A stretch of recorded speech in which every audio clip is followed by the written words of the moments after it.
Hey guys, welcome or welcome back. Tisha here, back for another recording of My Five Wives. This is season 2, episode 1, Mending Marriages. My overall thoughts of this episode was I thought that there were parts that I found myself smiling at and enjoying, but I also found parts where I was kind of annoyed.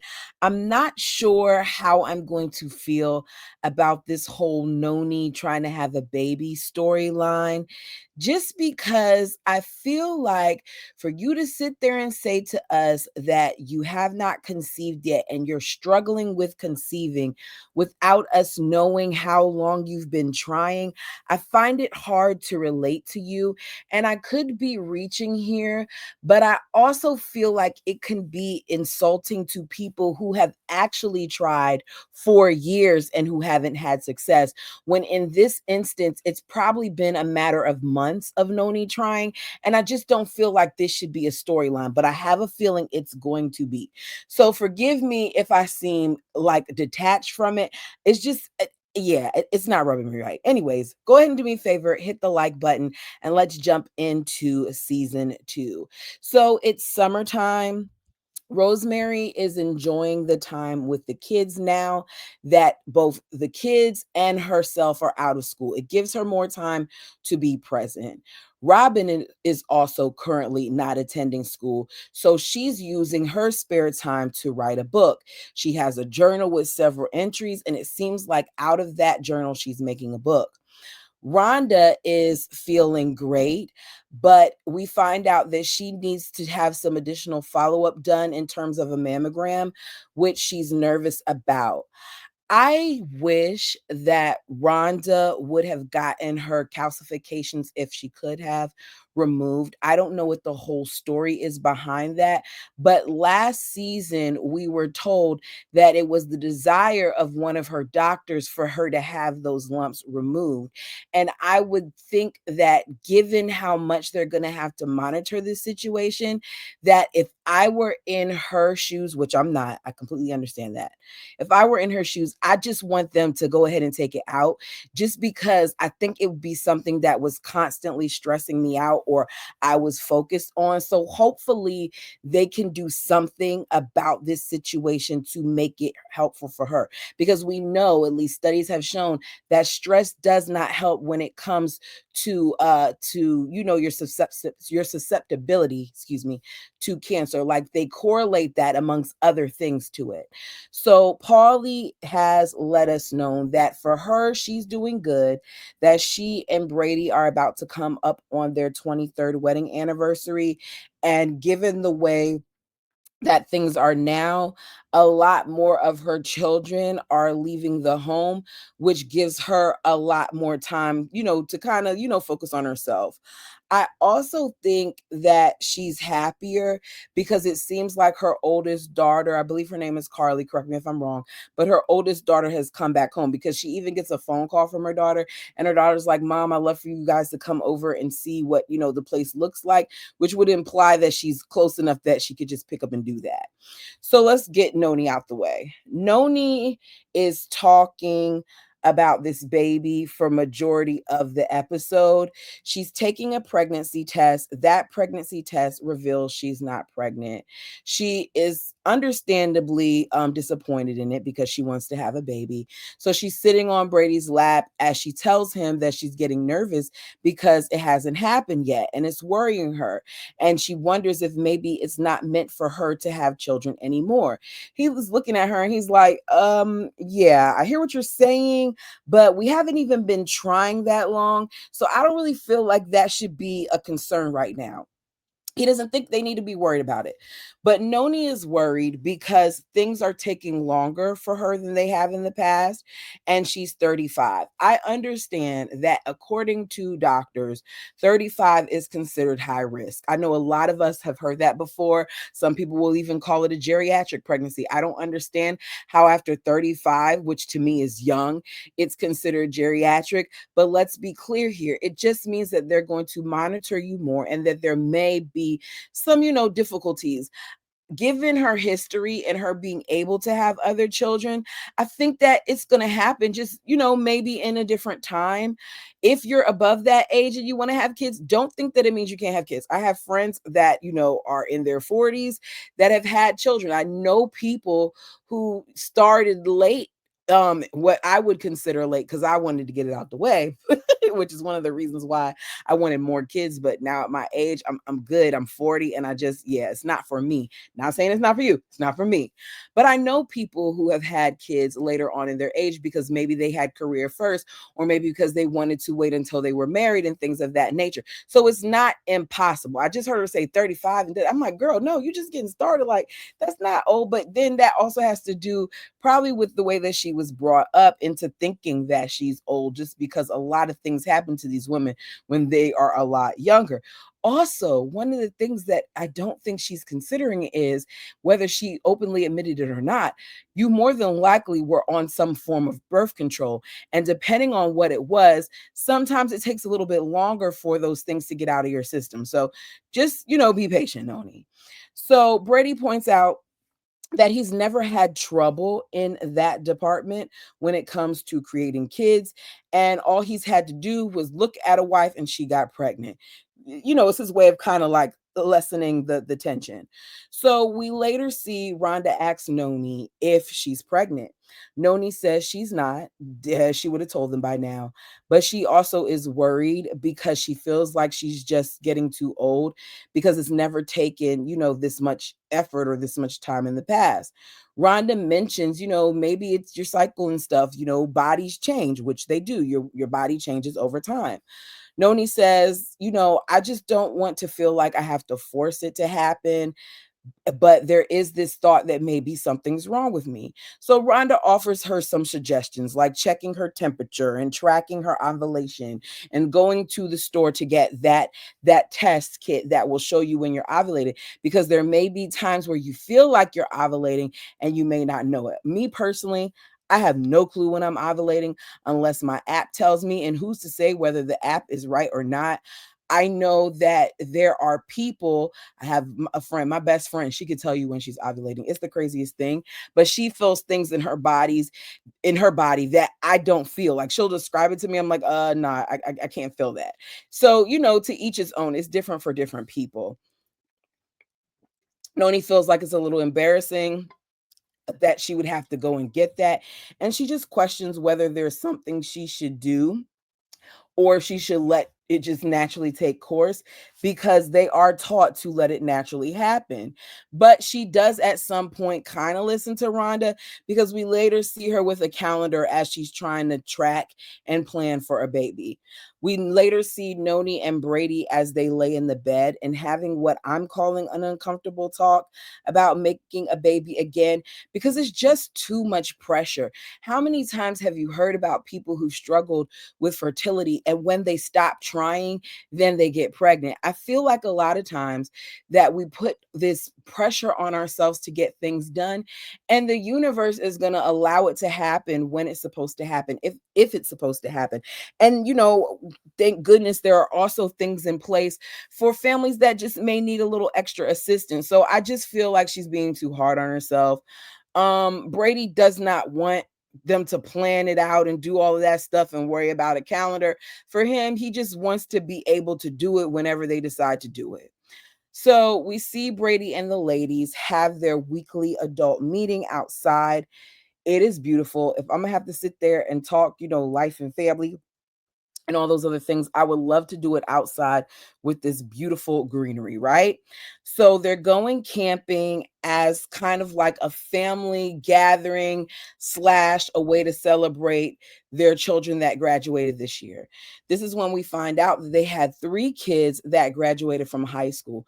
They're handling this a lot differently than they did with the Browns, because with the Browns, we got to see a lot of graduations and how they handled that. Whereas with this, we're not seeing that. And I don't know if it's because they wanted to keep privacy for their kids, or if it was a thing where we just weren't filming then, but they've already graduated at this point. So it's Rosemary's daughter, Robin's daughter, and Paulie's daughter that they call the triplets, because they're all around the same age. Paulie is going to be the one who brings the cake on the camping trip. So Rosemary, Paulie, and Robin later meet up to talk about how all of their daughters basically at some point desire to move out and be on their own when it comes to college. The wives, some have are a little apprehensive, but they do feel like the kids don't have a clue as to what they're getting themselves into. So they think it would be a good idea, whether they decide to let them do it or the girls do it or not, but to let them see what it would be like should they decide to move out. They think it may be good for the girls. So the moms wish that they hadn't missed some of the opportunities that they have missed as a result of the way that they were brought up. They wonder how things would be for themselves if they got to kind of live their lives the way they're allowing their daughters to live their lives. So, because of the way that they're raised in that fundamentalist Mormon household, they grew up with strict rules and restrictions. And the goal really was for them to be married. It really wasn't, not to say that they didn't care about education, but it was marriage with a twist. So yeah, you can get your education, but we also want to make sure that you're not an old maid. And the young ladies, we even hear them later joking about how, as young as they are, they would be considered at like 18 and 20 to be taken too long to, kind of get ready to settle down. So the moms are down for it. We later see Brady asks Rosemary about the girls possibly moving out, and he's not really liking that idea because those are his daughters, and he doesn't want the young men kind of going after his beautiful girls. And I just wonder if he was worried about the young ladies coming after his beautiful son, Josh, when it came to this, right? Because it's always this thing where we worry about what's going to happen to our daughters, but are we also concerned about what may happen with our sons? Just my thoughts. Tell me yours. So Rosemary thinks it's going to be a good idea for her daughter, but she does not think it's going to be good for her because she, of course, is going to miss her baby. So we see the girls, the triplets, and their two older sisters. I believe it was Robin's daughter, who was like 20, who is also currently in college, but she lives at home. And then Paulie's daughter, the oldest of all of the kids, who has since been married and moved out.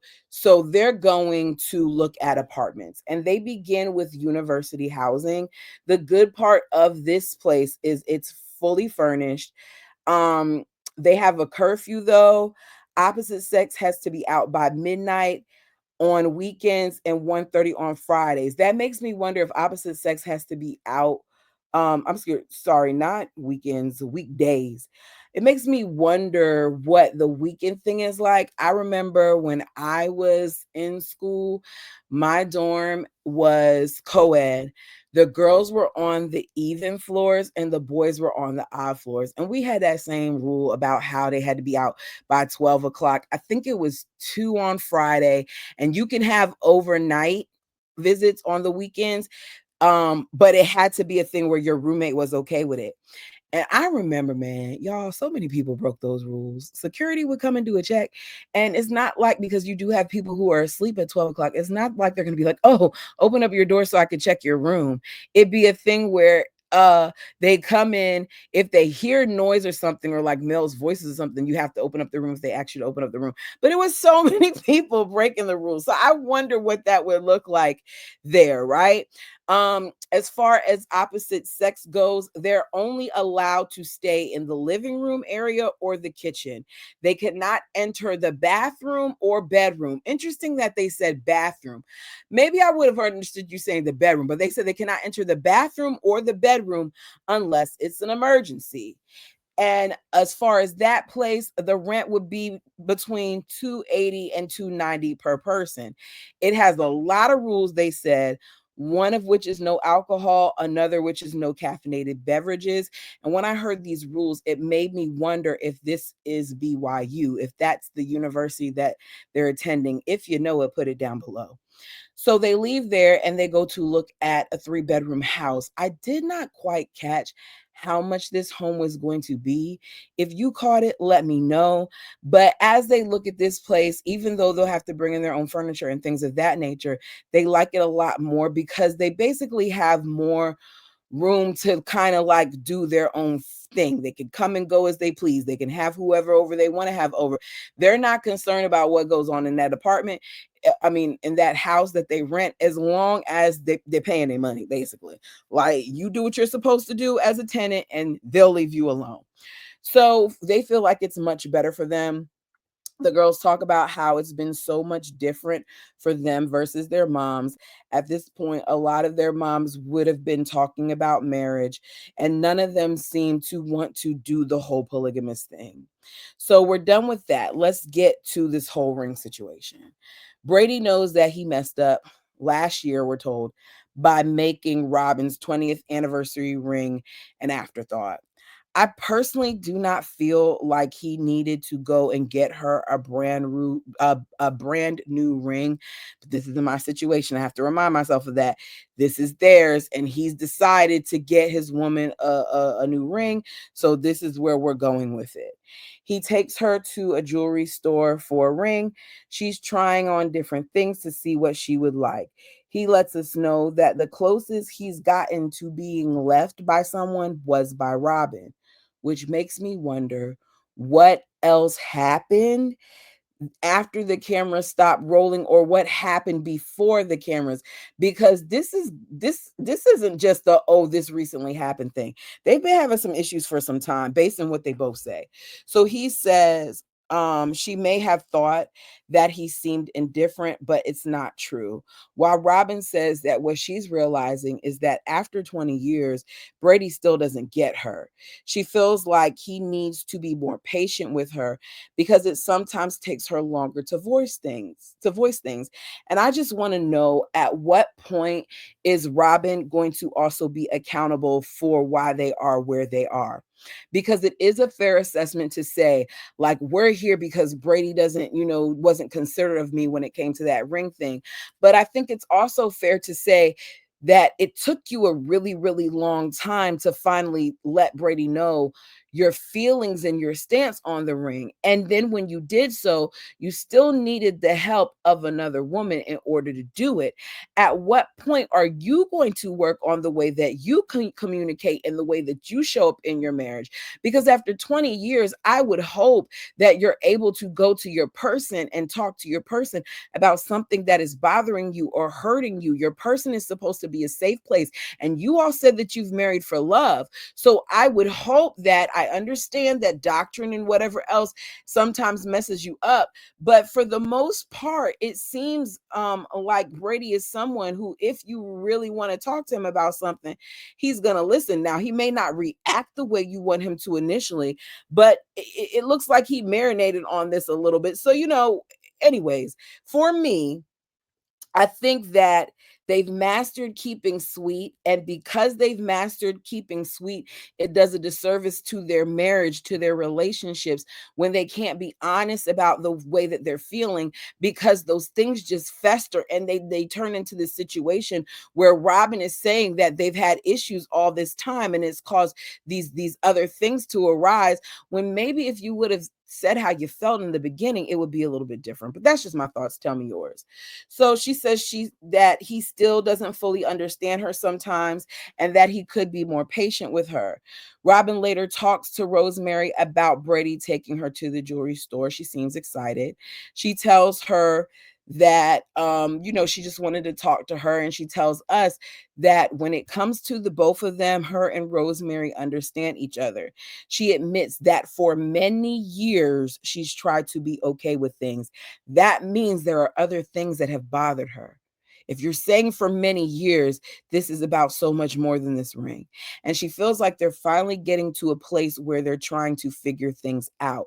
What changed? Is it because she's finally being a little bit more vocal and telling him how she feels? Like, what prompted the change? Rosemary talks about how all of the wives struggle with questioning at times if Brady really does love all of them equally. And I think, had I been in the same situation, I would too, which is why I never had a desire to be a polygamist ever. And I can tell you I never will. I know some people say never. For me, it would never, I couldn't handle it. I couldn't. So we see Robin's getting her hair done by her daughter. Um, it's for the date that she's supposed to be having with Brady. Robin is excited because the last time they went on a date was several months ago. That's a problem for me because I am under the impression that dates don't have to involve you going out and spending money. Dates could happen in the privacy of your own home, and a lot can happen while being on a date. I know myself and my man, one of the things that we've said to one another is because of how life is, because he has kids, because I have my son, is that on Fridays, that is our stand in date night. Now we do date on other nights, but I know no matter what goes on during the week, if I got a lot going on with work, if he has a lot going on with work or families or whatever else, that on Friday is time that we have set apart for one another. And I feel like you have to be intentional with the time that you spend with each other. And I feel like Brady, you need to be a little bit more intentional with your wives. If Brady is seeing them every fifth night, that means then that most of the time the ladies don't get him until that night. And I didn't even really think about it until she said that because I was like, every fifth night, okay, y'all have family dinner together Monday through Friday. Every fifth night would mean that if it's a Wednesday and y'all eat dinner at 6 and between 6 and 7, that's when you have dinner. After he comes and says good night to everybody, what time is he coming home to be settled in whatever wife's home for the night? Which means like are y'all only getting your one-on-one time in the bedroom, or can you all leave and go elsewhere? It's just the stuff that I thought about, and I feel like create your own date nights in your home. So Robin feels like she's been lost in the group, that she needs to know her marriage with Brady is important. Brady hopes that Robin sees his heartfelt devotion for her. This is when we then see Brady take her to a barn. Robin can tell something is up immediately because she says how antsy he is, and he was antsy. It was really, really making me feel like I was watching Cody at various points. He's making his way. He's like, hold on one moment. And he's making his way to the other side of the barn, and he's crawling on his hands and knees, like kind of like doing like this as he maneuvers so she can't see him, as he goes to the other side of the door and it opens up and he walks towards her and he presents her with a ring. She likes it. I personally would have thought it would have been different if he would have done it like in the carriage or even once till they got to their final destination, but that's just me. It don't matter what I think because Robin is happy. She loves it. She's calling it a fun surprise. He presents her with the ring. She's so excited to get her ring. Robin lets us know that this is not just about the ring, it's about them. So they get on the carriage, they have their ride, they get this beautiful, what it looks like as the sun is beginning to set, as the horses, it's a whole bunch of beautiful horses just running across. And I had to pause it and take in the beauty of the horses. I love animals. I do. I think that creation is such a beautiful thing, and I'm one of those people who I can get lost in the rain and lost at laying out on a picnic table and staring at the stars and watching these beautiful horses as they roamed and seeing the wind in their hair. It was beautiful to me. It was so beautiful, and I would have much rather watched more of them than of the Williams. But we're here for the Williams, so let me get back on task. So the horses are running. I said it's beautiful. They arrive to a scenic view. They're by the water. There's a mountain in the background. There's a beautiful tree there that's kind of lit up, and it's a table for two with candles on it. So Brady reads her a poem that he's written about his love for her. He gets choked up as he reads it, and he's talking about all the different things like the first time he saw her at some dance and this different stuff, and how he thought that she was going to leave, and how when he realized that, he saw how much he needed to change. All of that and more makes me wonder how bad this thing got, right, and what else they went through. So he tells her that he is devoted to her. He'll cheer her on, he'll hold her hand, he'll wipe her tears and be her everything forever. They hug. She thanks him. It's a genuine thing.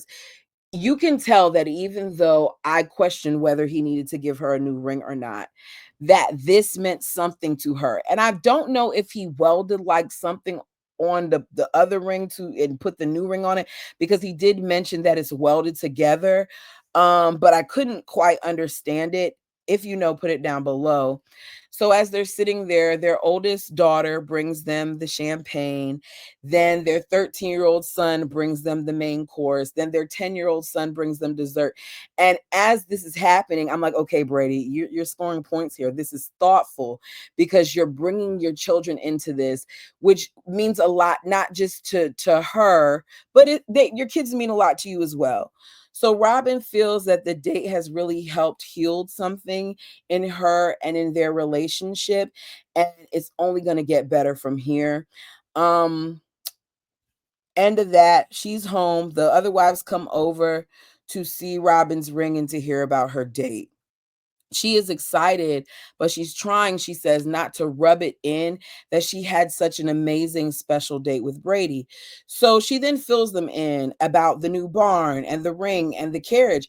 And Rosemary tells us that she's happy for Robin and proud of Brady, that he stepped up and he made this special thing work with Robin.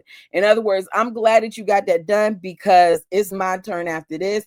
And now we don't have to worry about that, anymore. You fixed it. Robin's not going anywhere. Let's go. Noni, on the other hand, in my opinion, kind of kills the vibe a little bit. By she says that she's happy for her. Like she keeps saying, I'm happy for you. I'm really happy for you. Kind of like she's trying to convince herself. And I'm not saying she was the only one doing it, but Noni is more vocal, right? She says, I'm happy for you. And it's probably something that, you'll get that the rest of us will never experience. I said, what? And it goes back to the constant comparison. Because why did that need to be said in that moment? Why did you need to talk about how you wouldn't get it? It seems like Brady is expected to give every wife the same exact thing. But to me, that kind of takes away from the individuality. One of the things that I'm glad that my parents did with us growing up is that I was always taught that just because one person had something doesn't mean that you have to have it too. So I know people who, when they had a birthday or something like that, that the parents would always make sure that they got gifts for all the kids. No, it's not your birthday, it's not your turn. And I feel like it's not realistic to think that this man is going to do the same thing for each one of you. Because guess what? If he were to do a carriage thing for you too, then you would feel like, oh, you weren't thinking enough out of the box to do more than that for me because you just did it for her. It's a lose-lose situation. So now Noni admits that she's a bit jealous. She says she's never seen that romantic side of Brady before. I don't think any of them have. I don't think Brady was really that romantic. I think that Brady maybe has done a little bit of self-reflection. He's seen the way he comes across on television, and that may have helped him in some regards. So Paulie tells us it was way above and beyond anything that she got.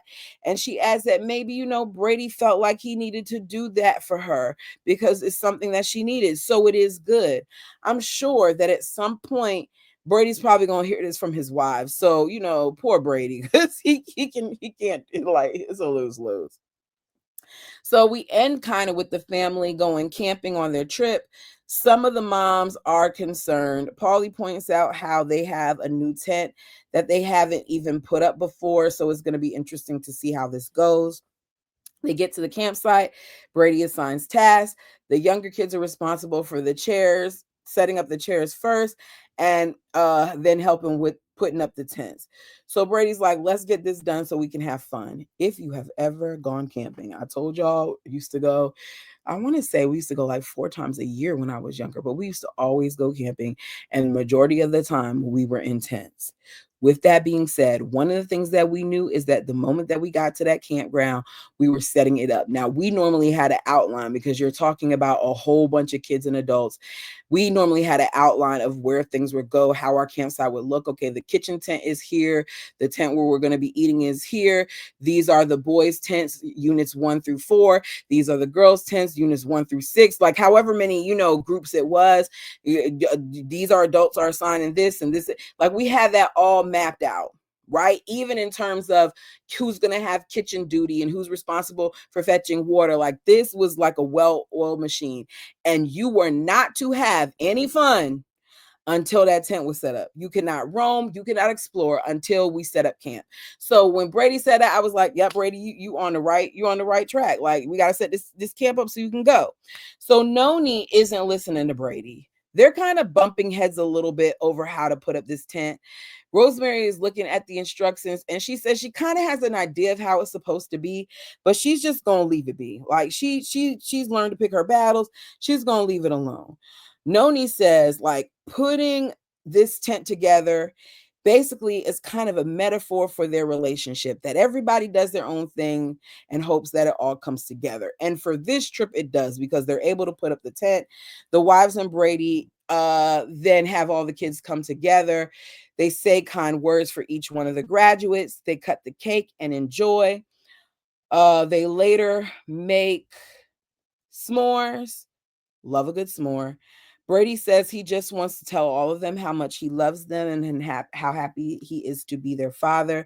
And we're reminded by Rhonda that moments like these remind her of why she loves her family so much. And that's basically it for this episode. If there's something that I left out that you want to talk about, you know what to do. Feel free to put it down below. Thank you guys so much. Like the video as it helps the channel. Until next time.